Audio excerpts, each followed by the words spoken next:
What's up, everybody? Welcome to a new episode of Open Letters to a Survivor. I am your moderator and guest co-host tonight, James, and we got the ladies here tonight: Lady Poet, Cassandra Williams, and K Love. How's everybody? Good, good. Good. Good. So I'm gonna just kick it right on over to Lady Poet and let her take it away. Okay. Hey, everybody. I am the creator and founder, Lady Poet. I have my co-host Cassandra Williams and K Love here also tonight. So it's December, as you all know. It's actually December 1st. So our theme for this month is hope for the holidays. We could say home for the holidays, but we on Open Letters to a Survivor podcast, we try to give everybody hope. So that's what we titled this series, Hope for the Holidays. So this week, you just have us, our beautiful crew tonight, talking about some of our favorite traditions, as well as stress, as well as favorite memories for the holidays. So, as we always do every week, before we get started, we have to go to our letter. So go ahead, Cassandra. All right. Good evening, everyone. And thank you once again for coming to join us on the Open Letters to a Survivor podcast. So, tonight I am going to ask you before I read, I'm actually sharing something that was shared with me from a friend this morning. And so I just want you to take a moment to listen to the affirmation. And it was from Healing Energy Tools.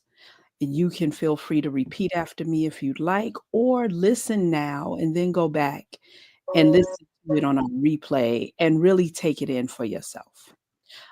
If you'd like for us to share a copy of this affirmation, then please email us at openletterstoasurvivor@gmail.com. And in the subject line, just write affirmations and we can get that over to you. Okay, so here we go. Said open letters to a survivor@gmail.com. And in the subject line, okay. Only you and God know what you have truly been through. This month, I affirm my commitment to self reflection, acknowledging the journey of the past year with gratitude for both triumphs and challenges. In the quiet moments, I seek inner peace, allowing myself the space to recharge and envision the possibilities that lie in the upcoming year. I extend kindness to others and myself, recognizing that compassion is a gift that multiplies. As the year unfolds, its final pages, I step into the future with an open heart full of gratitude and a spirit primed for the adventures that lie ahead. Ashe. Take care of yourself and be well as you elevate along your healing journey. Sincerely, Lady Poet Speaks, K Love, the entire team of Open Letters to a Survivor, and me, Cassandra Williams. Thank you. So that was beautiful. That was beautiful. Thank you.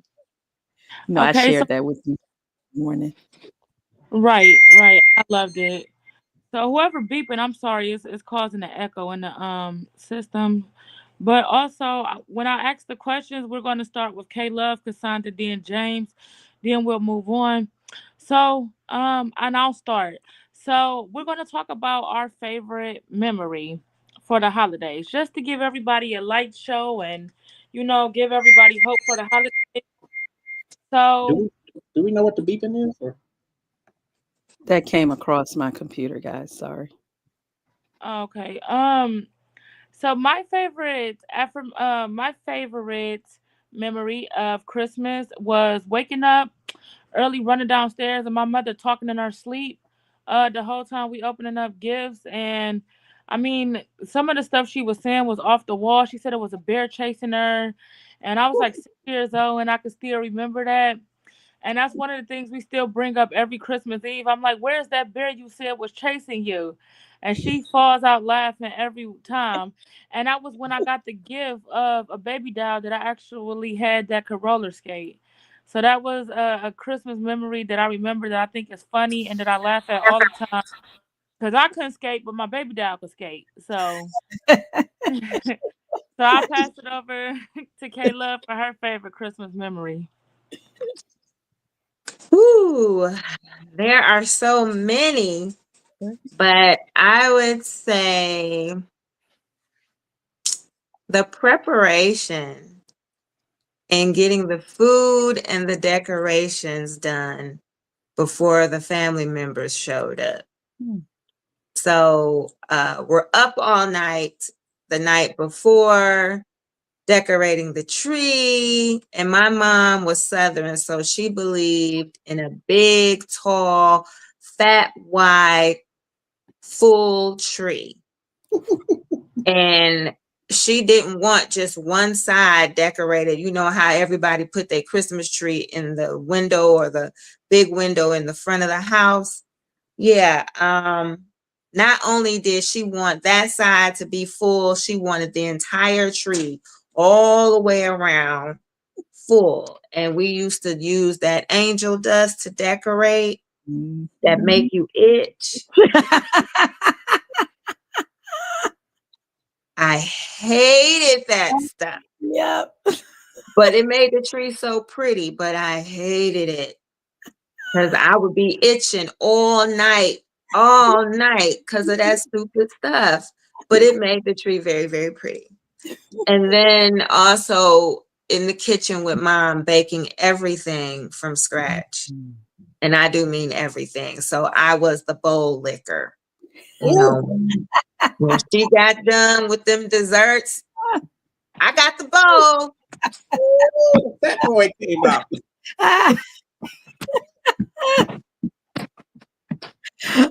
So it was just the preparation for the holidays. It was crazy mayhem, but in the end, everything turned out big and beautiful and sweet. Well, I think I am going to, excuse me, I'm going to actually mesh a couple of memories together because I'm not going to say that my memory is bad. I got you. There are a couple of things. I know they happened. Now, this may not all been the same year, but one was my youngest brother, Imare, at the time. I used to always try to prank on him or like do anything that would make him cry because that would make me laugh. Don't judge me. So I think I had gotten up and like moved all of his gifts. And I was thinking too, K-Love, about that angel hair because, you know, I had to work around it because like you said, it make you itch. And moved all of his gifts out so that when he came to open everything, it was only one gift and it was a rock. That was so see James looking at me crazy. And so of course, you know, everybody didn't think that was funny, but I thought it was hilarious. And then my other one, similar to yours too, was like when you were talking about how you guys were making the desserts and things like that. My mom didn't bake. And she didn't really have to cook anything because my grandmother did all the cooking at her house, but she didn't let anybody in her kitchen. So you were not going to build baking memories with her because you couldn't be in the kitchen. She would sit the bowl out and let you lick that, and then you had to slide that back in and then wash everything afterwards. So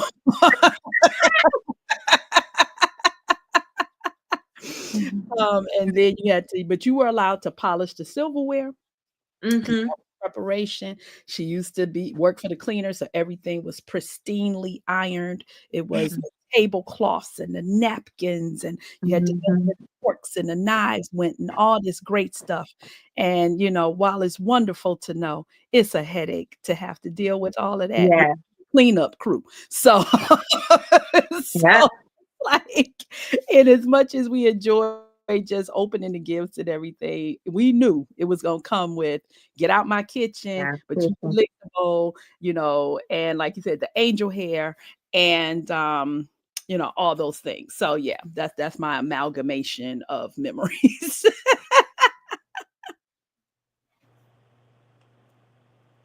You're muted, James. Oh, sure is. You know what? My memories, it really centers really around opening them gifts, like getting up in the morning and opening them gifts. And the bowl liquor. Listen, it don't matter what it was. The cake, when she made the bean pies, the sweet potato pies. Don't get me on the Jiffy. Do not judge me. But I'm like Jiffy mix. When I tell you, you mix up some more, please. Listen, I ain't get fat for no reason. I was licking them bowls. So I think that's a lot of the memory, but also, but definitely as a kid, opening up those gifts, making it, because no matter how much we looked around the house to see what we got and to see what we could find, you couldn't find nothing in that house. And it would be in, like, some parents will keep it in the trunk of the car or they keep it in the garage. Our stuff was in the house. And if we found it, we better not let nobody know that we found it, because we wasn't gonna get it if anybody knew that we found it. So, that really was a big memory. I think as an adult, seeing Elijah get up and opening up his stuff. And the crazy thing is he never really asked for a whole lot. Like, we would spend a lot of money, but it just was stuff that we thought that, oh, he likes this, and he'll want this, and he'll want this, and he'll want that, or whatever. But he never really, like, he was like the simple kid. So you could please him with stuff out the dollar store. I mean, not that we went to the dollar store, but if you went to Family Dollar and you bought a bunch of toys, he would feel like he was allowed that. Like he didn't really, he wasn't into, like, obviously all the big stuff, and he didn't even really get into video games until he may have been 10 or 11. So, like, even as a younger kid, he didn't really care about all that stuff. I had bought him a Nintendo Wii at one point, and the only time he really played it is if we played like tennis or something like that together. But swinging that thing, he didn't care. He just was like, whatever. Yeah, that's really what a lot of it was for me and family. Right. Okay, and those are some awesome memories. And so one of the traditions in my house is that we normally put up the Christmas tree on Thanksgiving, as well as the morning of the parade, we watching the parade, and we putting up the Christmas tree, and then decorating the lights, and we do a theme every year. So, these are the traditions. And again, if anybody's watching and you have any stories, feel free to drop them in the comments. We'll love to read some of your memories and stories or whatever. But yeah, so we decorate, and then we don't bring the gifts out to Christmas Eve, but we, again, hide them around the house. And every time I wrap up a gift, I also put peppermints on them.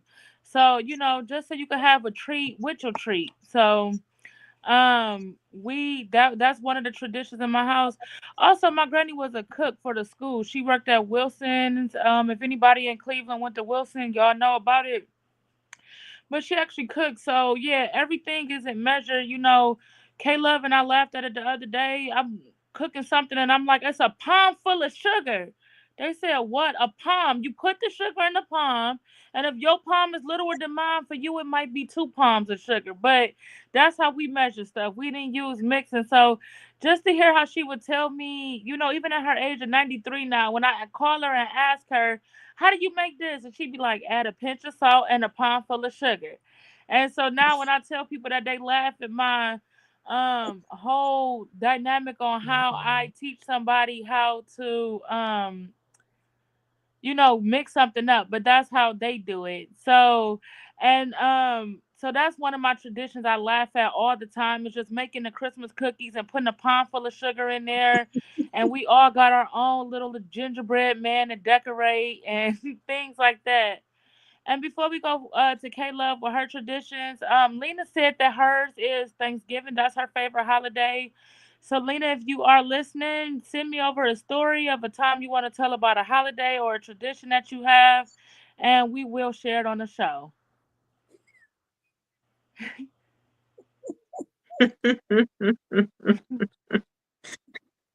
Well, like I said, in the memories, one of the traditions was after we did all this cooking for Thanksgiving, now we got to decorate the house for Christmas.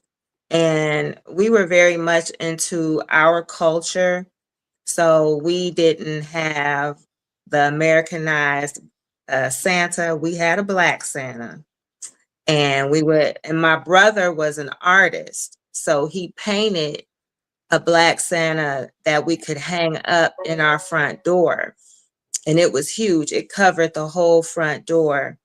And it was like a 3D painting. So it had the white beard and the big brown eyes and the dark skin and the full Santa outfit, but it was a painting. And he was just fabulous with his art. And then we had Daddy and my brothers had to get outside and get those lights up the way Mama wanted it, all over the front of the house. So they was risking their lives up on the roof, putting that stuff up. You know, my mom was a Black Martha Stewart, so she wanted the reindeer effect and all of that on the front of the house. So people would come up our street, and the first house they would see would be our house, because it was apartment buildings on the one side, and we were the first house next to the apartment building. So if you drove up our street, you got you a light show in front of our house, you know, and I would have to go to school, and people would be like, "Is that your house up?" I don't live there. No. You know, but I'm just joking. I was proud of what my brothers and my father would do in the front yard to make mommy happy. You know, so that was the tradition. After Thanksgiving, they cleaned up the front yard, given whether it was snow or not. In most cases, growing up, we had all 4 seasons at their scheduled times. So it wasn't this craziness that we have now. But fall had its time, and we had enough time to put up all the Christmas decorations before the snow came. So it was always a tradition, and it was a lot of work because mommy collected a lot of ornaments and lighting and everything. From back then it was Higbee's, you know, so she was a shopper, and she got all that stuff, anything and everything that you could think of, to make the front of the house very festive for the holidays, and to show our culture and our Blackness and the beauty of our culture during the holiday season. So that was traditional. We went to work, basically. We was working. Right. And we got paid with food. Before you go, I want to share Lena. So Lena actually just messaged me, and she told me her favorite. And she said, so they were cooking. You know, her mom always said, when you cook with love, you know. So she missed it on the holidays, but they were singing and dancing. One time they were singing and dancing, and her sister put salt in a sweet potato pie instead of sugar. So that was one of her memories, which also was one of the things that happened to me. And I have another friend of mine named Kim, Kimberly. I work with her, and she said they didn't really have any traditions. Let me go back to what she said. But she said that they knew the excitement of the hunts, of hiding the gifts in different places. So, you know, going on a scavenger hunt for their gifts is one of her favorites. So these are the messages that's pouring into me personally. So I'll share for them because they're having a hard time posting in a actual show. So those are a few that I just wanted to share with you guys. And also, Lena, I had a similar incident where I was in my apartment and we had the music on for the holidays, and we were singing and dancing. And instead of pouring coffee creamer in the coffee, I poured flour. So yeah, it made some thick coffee and it did taste good. So that's one around there. Oh, y'all had gravy, huh? Coffee gravy. Yes. My tradition. You said what? Did you get the urge to taste it? I mean, it looked because it looked too. It was slimy. It looked like, yeah, no. I at least would have tried to see what it tastes like before I dumped it out. got texture issues. I said, not today, Satan, not today.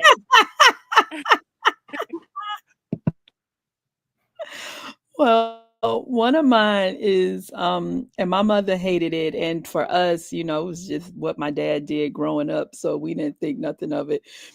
Tree didn't go up till Christmas Eve.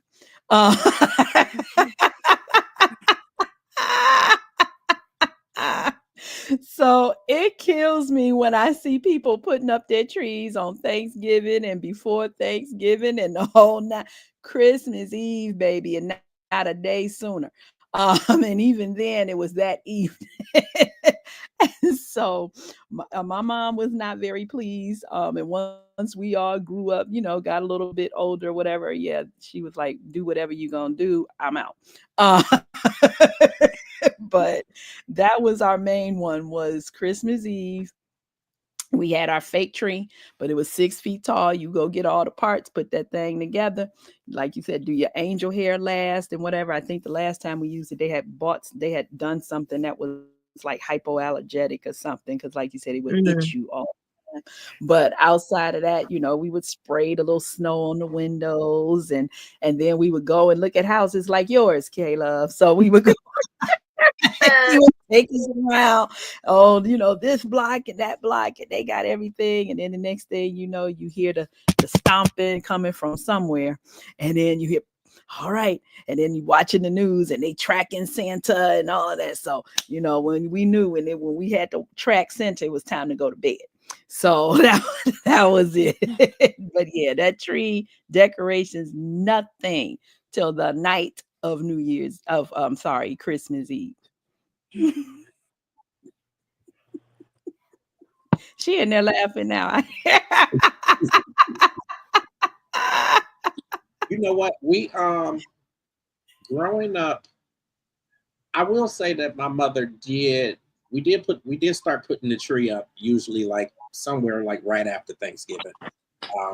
It wasn't on Thanksgiving or anything like that, but it probably was like within the following week. We used to get a real tree all the time. Are y'all bougie, huh? Well, we was, but yeah, we had a real tree. I failed to mention that part, so yeah. I understand your pain, James. Listen, we live like rich folk, but we was far from it. But we live like rich folk, man. We was bougie, and I still am today. Yeah, we would always put the tree up like around a little bit after Thanksgiving.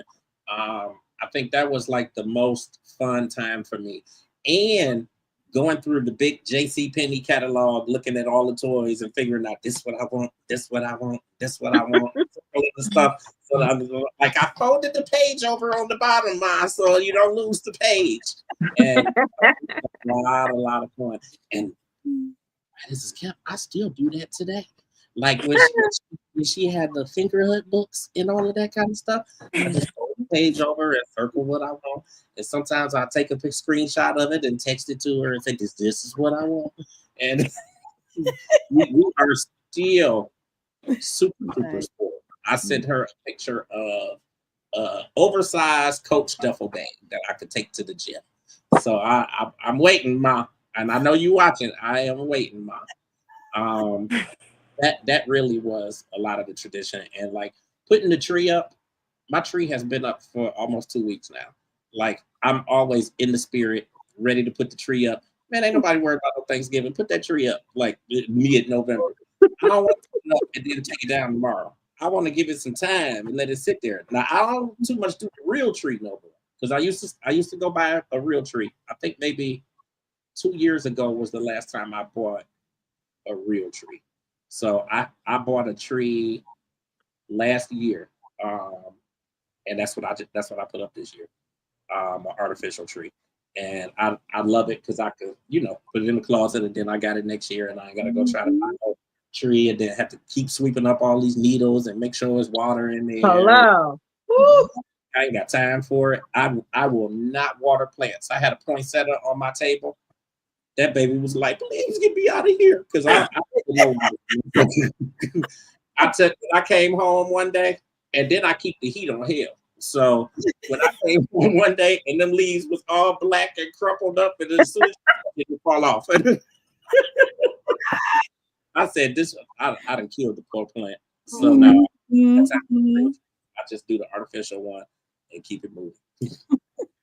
Okay, so thank you for that. So before we get to the holiday stress, because y'all know, I do want to say I got another question, but I do want to say, hi Lachelle. I do want to say that we discuss mental health on Open Letters to a Survivor every week. So sometimes we want to have these cheery, chipper live episodes to know that even in the struggles that we talk about and that we face, we still have topics that are light and airy so people can laugh. So before we go on to my last question that we are going to talk about, what is your favorite holiday food and holiday dessert?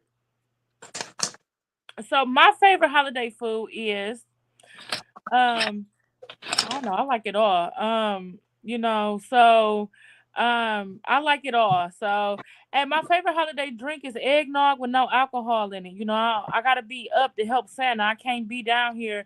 I mean, I might be tall, but I'm still an elf. So I gotta Listen, if help you get Santa. Santa a little bit of that eggnog, then you'll be all right. Now, come on.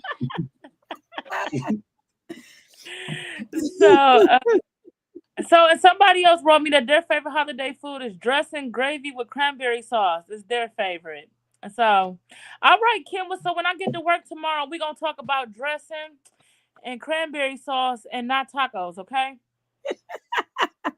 That's a joke between me and her. So all right. So K-Love, what's your favorite maybe food, drink on the holidays? Oh my gosh. First of all, this is a disclaimer. I think I've told Lady Poet this, but I'm Mikey, which means I eat everything, which is one of my biggest problems. But man, it's so hard. I will definitely say my sweet potatoes.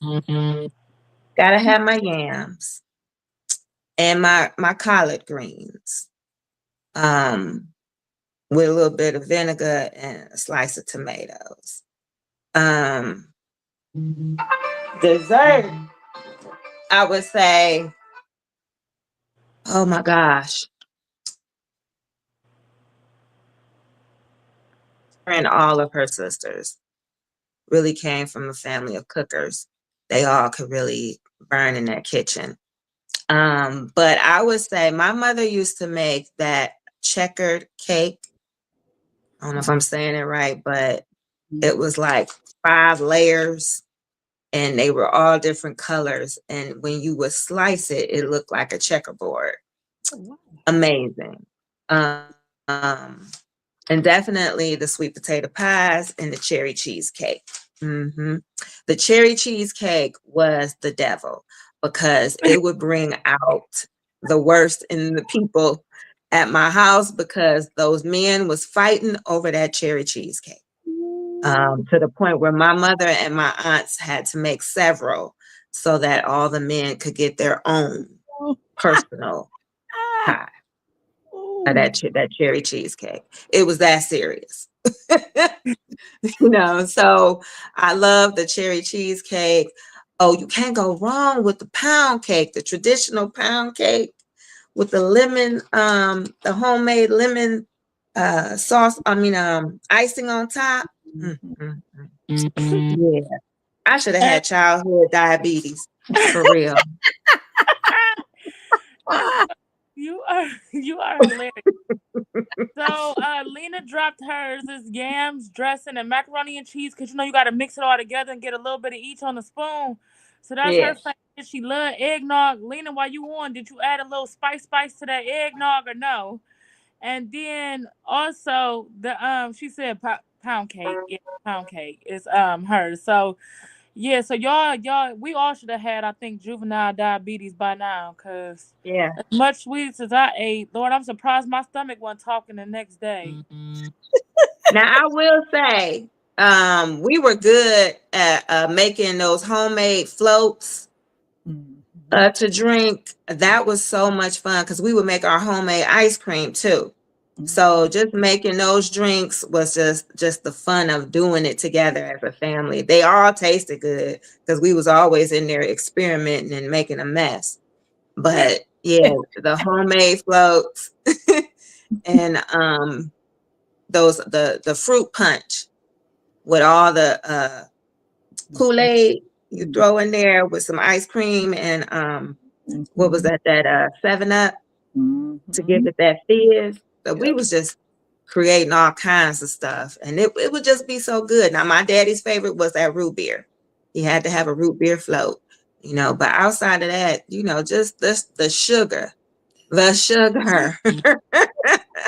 Anything sugary, we was for it. And so we got somebody that said they remember making homemade ice cream and snow cones. That was a tradition for them. All right. So Cassandra, what's your favorite holiday? Maybe foods, drinks, things like that. I am going to share, but okay, I saw that one. Yeah, everything more than a handful of sugar, I'm telling you. I was actually talking about this the other day with my sister-in-law's mother. And so we went over to my brother's house, and one table, you always got your little dessert table. And so they did well. And she was like, I'm not a baker. So we went to the bakery and we bought all this stuff.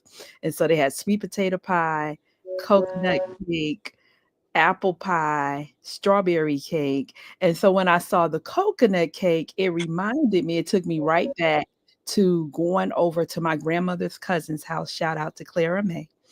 And Clara May, all my people was from Mississippi. So everybody threw down. And the only time you would get certain things was Christmas and Thanksgiving. That was it. So my grandmother would make her tea cakes. My dad used to die over those tea cakes. And want them, and she'd be like, well, you're gonna have to learn how to make it because I only do it Christmas and Thanksgiving. And so she and I were talking when I saw the coconut cake, and I'm like, oh my God, I haven't seen a coconut cake like in years. Like one that's been made, from scratch or whatever. So then we started talking about, she said, I forgot to get the caramel cake. And I was like, oh my God, I haven't seen that in even longer than I've seen a coconut cake.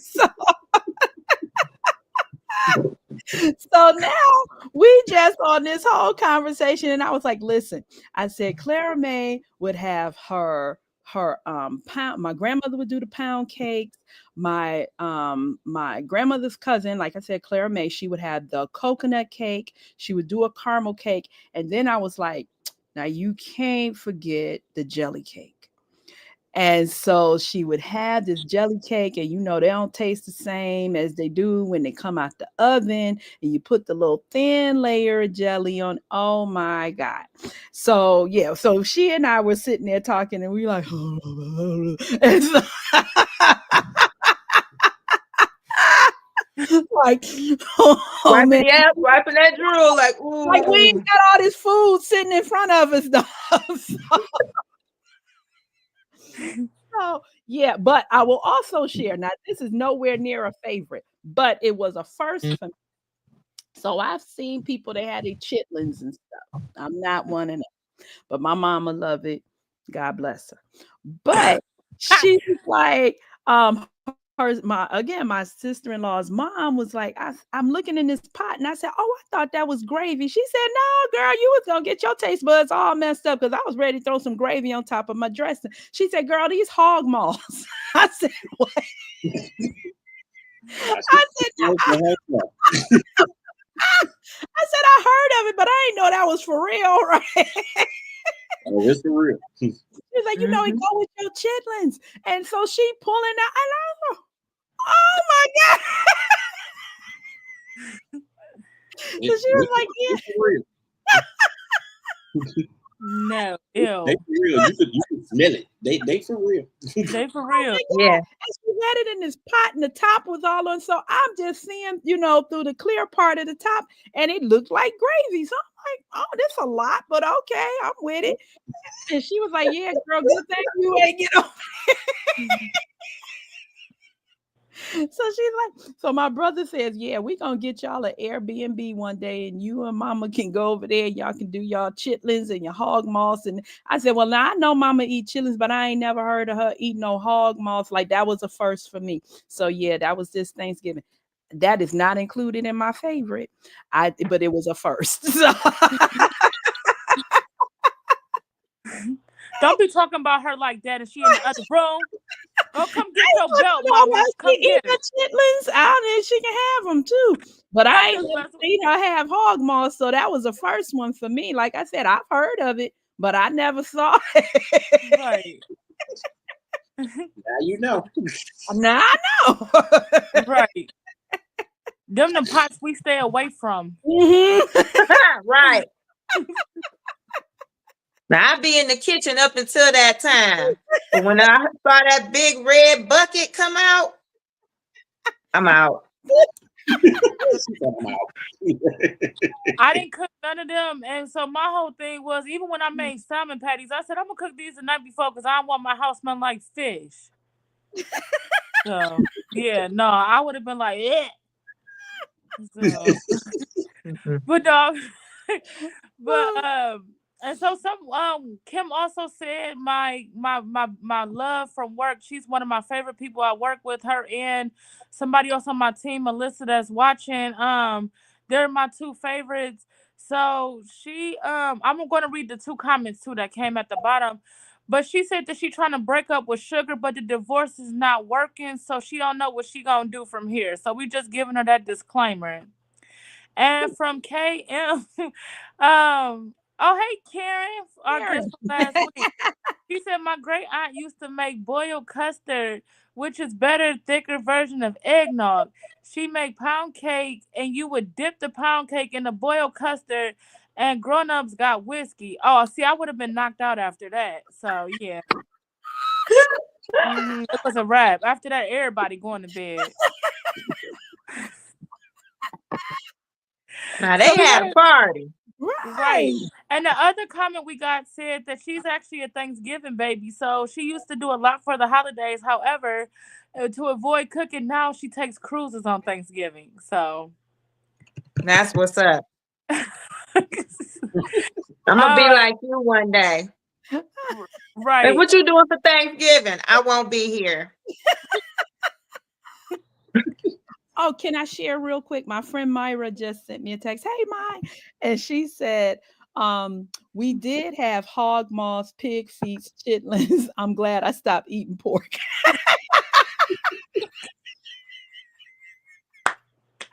Now that's funny.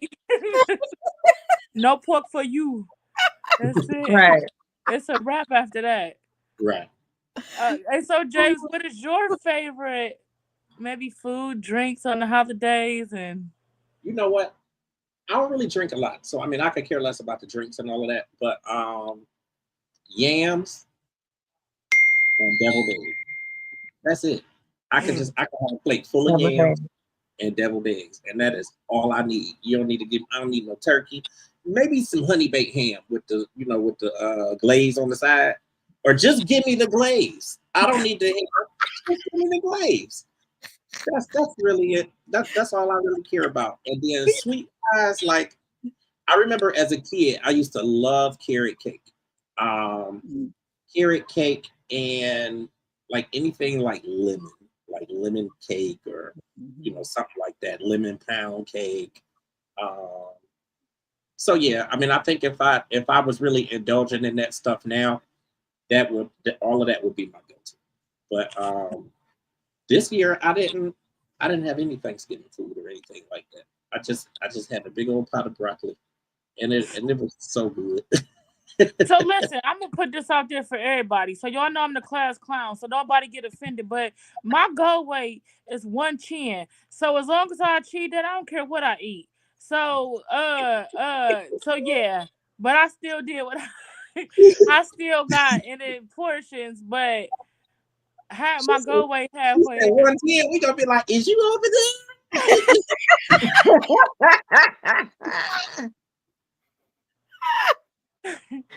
So, well, listen, my mama Tina, she sent me a text. That's my godmother. Hey, mama. So she says, Her specialty is her sweet potato pies, and everybody wants their own pie, and she makes them. So yeah, So, you know Mama that. Tina, is that an invite for us to come next year and get a pie? Mhm. I ain't know that. So we gonna be talking. So that is funny. So yes, so we gave y'all all this laughter to go into our serious topic, which K Love will answer when she gets back.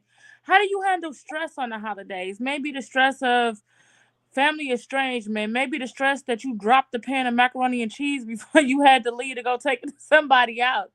The stress of maybe not having the money to get the gifts that you wanted to get for the year. So how do you handle that stress on the holidays? So, Cassandra, we'll start with you. Yeah, you know what? I don't really subscribe to stressing over the holidays. I don't. Um, I don't. I just always look forward to the season, like in and of itself. And you know what, whatever comes its way, whatever what they say, what come what may, then that's just what it is. Like I really don't. And I'm not saying that to take it lightly or anything like that, or to make light of what it is for anyone else. But I don't really, I do what I can do. And as long as I'm with my family, the people that love me and those that I love, then that's it for me. Everything else will just fall into wherever it needs to fall into. But I just like having my family around.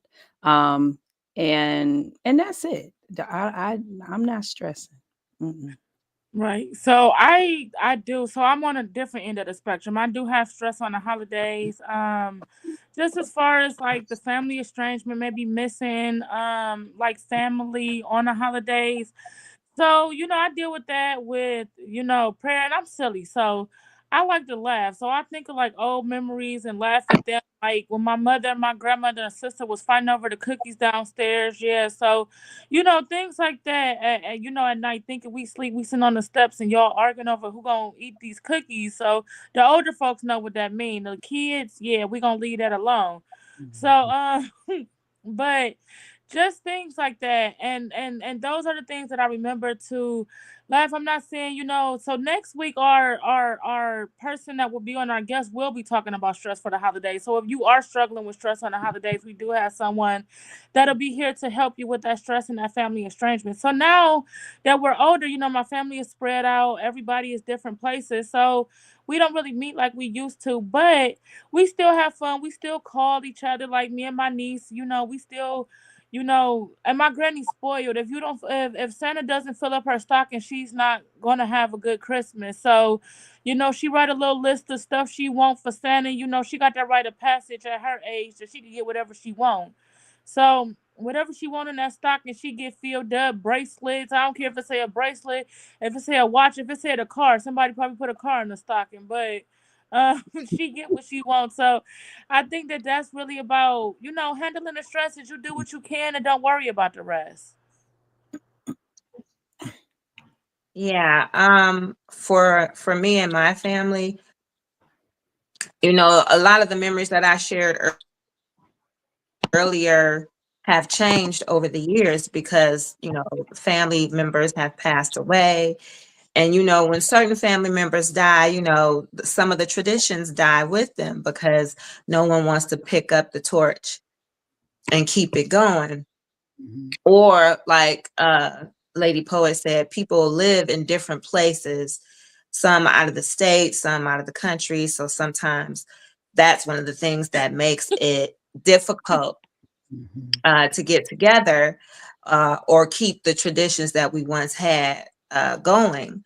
And the stressor of the preparation and the decorating and for Thanksgiving, would be that. But once the food is done, the stress is over because now it's time to enjoy, But for Christmas, it was always a stress because even though we were a small family, we had a lot of giving. you know, so we were under the stress of making sure everybody got what they said they wanted, you know, but then as people got older and the dynamics of life changed, we got smart and said, you know what, we can still get together and do family things, you know, watch movies, play games and all of that. But all that gifting, what we're going to start doing is developing a new tradition. Everybody bring a dish and we pull names for who is to buy who a gift. That way, you know, we're not stressing out when we get together. Everybody has a gift up under the tree, and we teach the children how to give more so than to receive. So we kind of changed the dynamic so it was less stressful for family members who really just didn't have the money to really be buying a whole lot of gifts for everybody. You know, and then that way it's more important about the reason for the season more so than it is about spending a whole lot of money and being in debt going into the new year. So we flipped that. Once we got older and got a little more wisdom, we was like, hold on, we don't know how grandma and great grandma and grandpa and great grandpa did it, you know, because they had multiple children's, you know, so we don't know. We never figured it out, but because nobody went without. You know, but the world is truly different now, and a lot is so much more expensive. Yeah. So thanks to technology, it's stressful for parents to have to keep up in giving their children things that they want. So we minimize that even before now. We figured out another way to make it more important about being together as a family versus getting gifts. I love that. Yeah, I think that's a really good practice. You know, the good thing with Elijah is we really started, you know, really when he was born. And, you know, obviously his first Christmas. I guess in a sense we kind of go crazy because we do get him, you know, the things that we think that he might like, and we try to be a little intuitive and, you know, see what stuff he's into right now and what he's paying attention to and get those things. But Elijah has, you know, the blessing is that he's always known the reason for the season, and like we made sure that we instilled all of that in him, like as he was coming up. So we never really had that period where he was like, I want this and I want this and I want that and I want, like it just never really was that, because um, he's just always known, and he hasn't really been like, you know, a lot of kids are highly materialistic. And Elijah just hasn't, he has not been like the materialistic type. So like, you know, obviously some things excite him. And, you know, now of course he's 18, so he's into tennis shoes and all of that kind of stuff. So, you know, he might say he wants some shoes, or because like right now, he told me he just wants some shoes and some cologne, and that's it. So like he ain't even really pressed on all of the stuff that he could be asking for, that he know we probably would get it if he asked for it. It's just, you know, it's just not his thing or whatever. And realistically, that kind of was my sister and I too. I mean, I'm sure that when we were little bitty, you know, when we were definitely younger, then it was like, can I get this and can I get that? And ooh, I want this and I want that. But you know, as we started getting older, and then, you know, we worked, you know, once we turned, you know, once we became working age. I think my sister had a work permit and worked before she was 16. I didn't start working until I was 16. But by that point, a lot of the stuff that we wanted, we was buying ourselves. So when Christmas came around, we like, I think at one point, we kind of like, my mother was always into going out and shopping and getting us what she needed.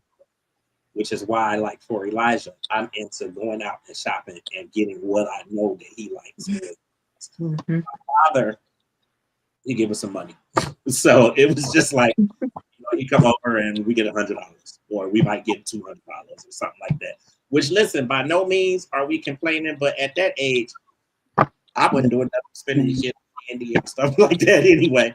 Like I wasn't really going out and buying nothing substantial or anything like that, at least until I was 16 or 17. But we don't do, and you know, being realistic, like we do buy something for everybody. So like I make sure that, my mother, my stepfather, my father, my sister, her kids, her husband, um, and that's really it for me. Oh, and I still shop for Dolores and all that. So that really is it for me. Um, so we do get everybody a little something. We don't go crazy and break the bank and nothing like that because everybody know that everybody got bills and all that kind of stuff. And we're considerate to that piece of it. And it's not even like any of us are necessarily looking for anything from anybody. We just are kind of the gift givers, and we like to do something just kind of around the season and whatnot. But yeah. So I mean, we don't really go crazy, but then I think kind of like a lot of other people do, like with their kids and stuff. Like Elijah gets stuff kind of all year round. So, usually by the time Christmas comes around, it's not really a whole lot that's out there that he been like dying for or like really waiting for Christmas to get, because a lot of stuff he really done got already. Whether he got it, he started working when he was 16. So whether he bought it himself or I got it sometime during the year, or his mother got it, or my mother got it. Now my mother go crazy on the grandkids. So like especially my sister's boys now, because one is he's 13 now. But I mean, I know that definitely over the past 3, 4, 5 years, he done went and spent $500-$600 on each kid. um, and that's just my mama. But now we're kind of in that place, especially since the kids are getting older. They ain't really looking for all that much stuff anyway. And again, none of them, like Elijah or my sister's boys, neither of them are really materialistic like that. So they're not really looking for nothing, for the most part, outside of clothes anyway. I ain't want no clothes. I wanted some games and some stuff like that, but I ain't want no clothes. They want some Nikes or some joggers or something like that they could wear to school and look cool. Mm-hmm. Okay, yeah. So those are good things that they, don't ask for a lot of things. So that makes it a little easier for you guys. So before we wrap the show up, as we always say, I say I will not accept gifts from my kids. They are 25 and 16. And as a single mom, just knowing my kids are good, stable, healthy is enough. In turn, makes me a stress-free mom. Also, that's good. But, your kids, if they love you, let them accept the love. So that is amazing. For you to be a single mom and to think that way. He do buy me some Bath and Body Works because I be on them candles and stuff. So last year he did buy me a set from Bath and Body Works. So it was like the candle and then the matching cologne and the body wash and the spray and like everything. So I was like, okay, kid, you all right. You paying attention, kid. You paying attention. Right. So before we always know we let God into our podcast every week, because without God this is not possible. And so we got to be obedient, as we talked about last week. Obedience before the sacrifice. So we have to acknowledge God before we get off, because Jesus is the reason for this season, of course. So we turn it over to our resident pastor, our resident contributor, our resident everything. So Tim, take us to church. Good evening, everyone. I'm glad that I'm able to be on here. It's been a while. This technology been crazy, but I'm glad I'm able to be on here to be with you all. This season is one of my favorite seasons, because not only is talking about thanks, but it's talking about the birth of Christ, as this season is about bringing everybody together as family, as the family should be united together, not only in this season, but throughout every day. Not every day you probably won't see your family, but you should be talking to them frequently, because you never know. You never know when something is going to happen, and it's a good thing to not only thank the Lord and be thankful around Thanksgiving because you have food and you're inside with your family, but you ought to thank the Lord for each and every day. Each and every day is precious. Each and every day is another gift. Each and every day is a gift, and some people may not sing today. As last week, my uncle, we always known him to be in the not the best of health, but in good health, but he went on home on I believe Wednesday morning, and that really struck a nerve within me, got me to really sit down and think that I need to bring my family closer together if no one else does it, because we can't just meet when we have homegoing services. We ought to meet for some reunions, get to know each other. So many people and families that don't know each other, we have to get together. And the main way to get together is to pray to the Lord about it, and be thankful for your family, because somebody may not have a family, but that's what the concept is about, to being thankful no matter what. Being thankful over the little things. Don't just dwell on what you don't have.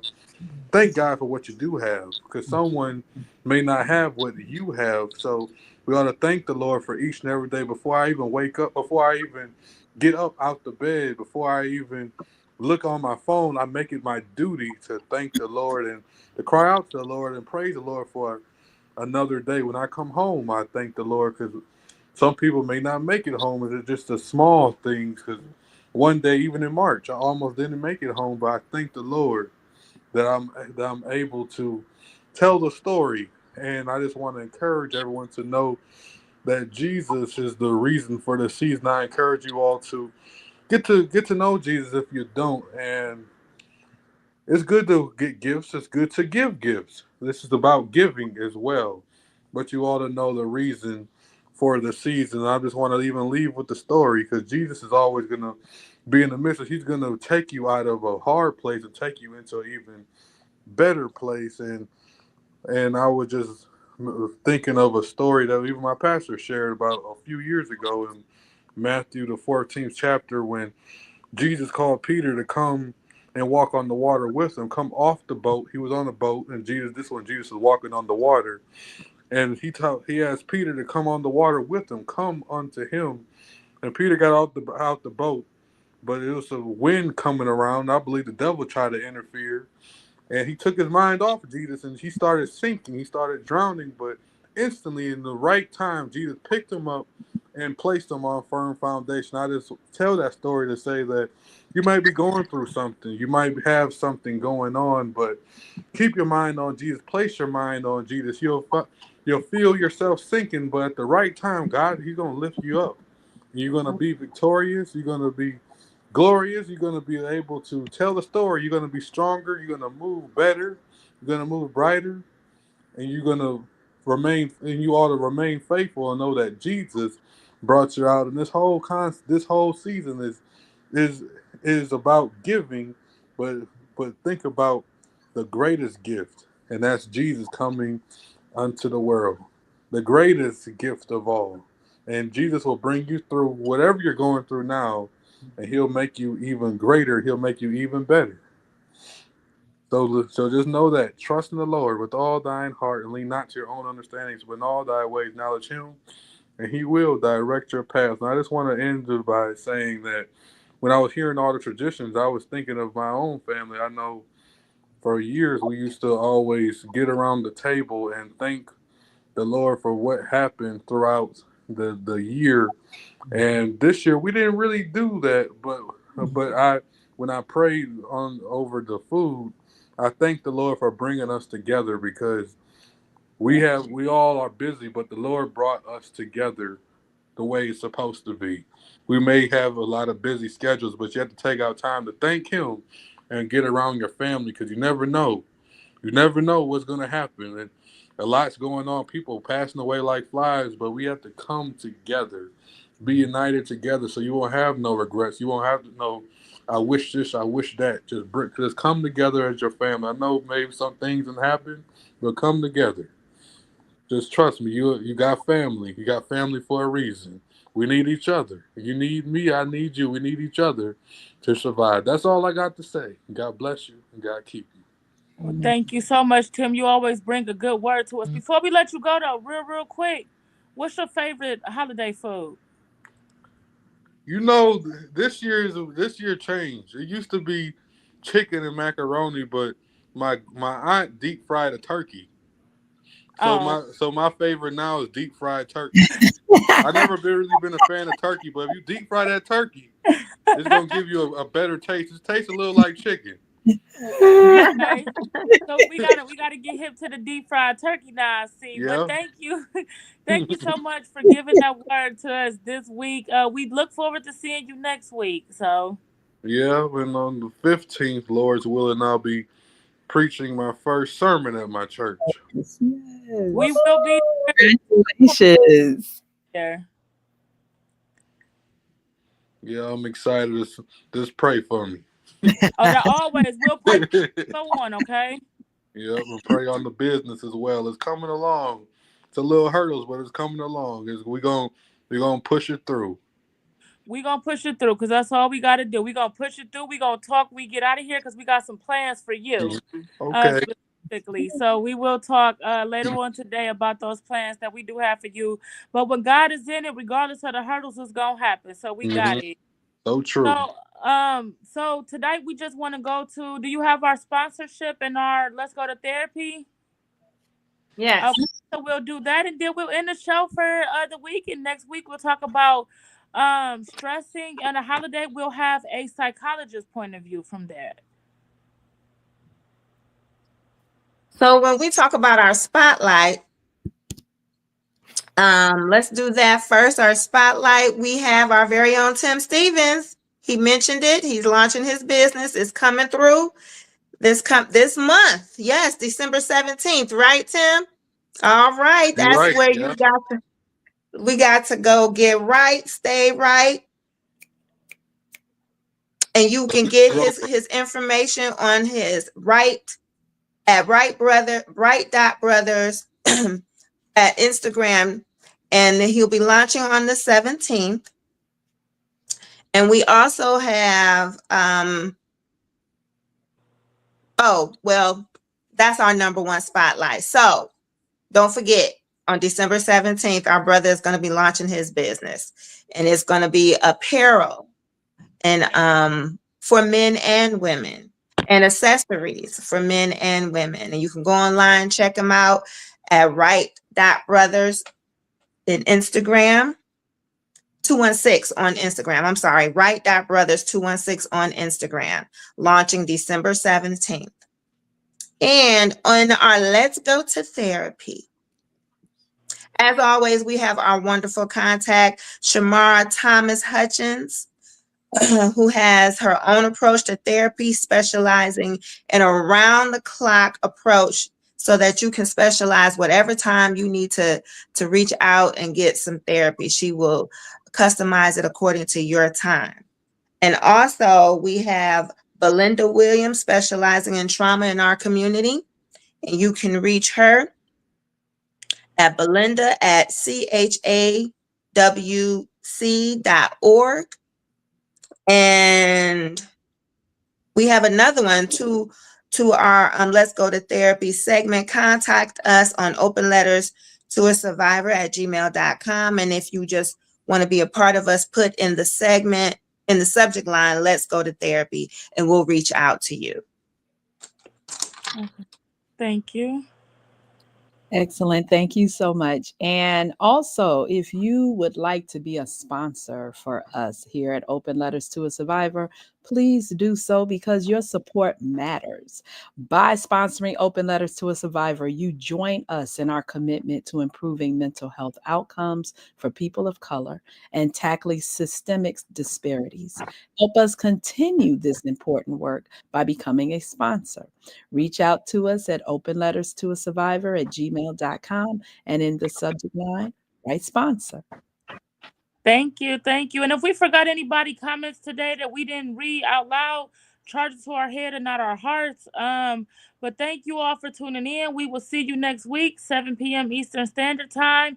Don't forget to like, comment, share, subscribe to us at Open Letters to a Survivor. Also, you can email us at openletterstoasurvivor@gmail.com. We do have Lena, don't forget, who is our resource coordinator, who is always behind the scenes to give resources if you guys need them. So thank you. We love you, and we'll see you next week. Bye.